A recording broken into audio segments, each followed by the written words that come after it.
Hey guys, happy Friday. So, question for you. What happens when the appraisal comes in low? We're starting to see this more and more right now with the house prices going up and the offers coming in a lot higher than what the asking price is in a lot of cases. We're seeing the appraisals starting to come in low. So, basically, you got four options. Okay, I'm going to go over all four options with you. Option number one is you can go to the seller and ask the seller to drop the sales price down to the appraised value. Simple solution. A lot of times it works, sometimes it doesn't. Again, it's part of the negotiations of the contract, just like anything else.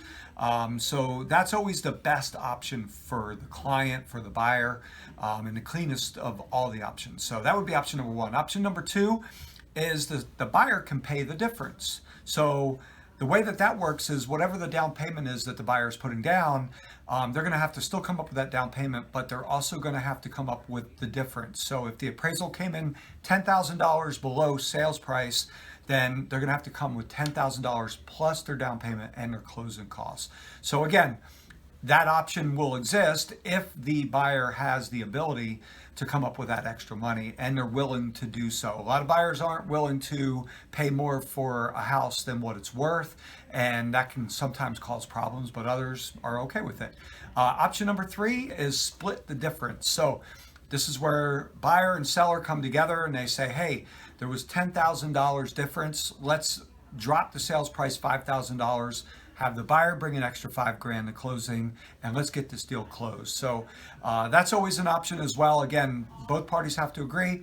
Buyer has to have the ability to bring that extra funds. And then the fourth option would be to cancel the contract. Now, of course, the appraisal contingency has to be in the contract in order for the buyer to cancel and be able to get their deposit back.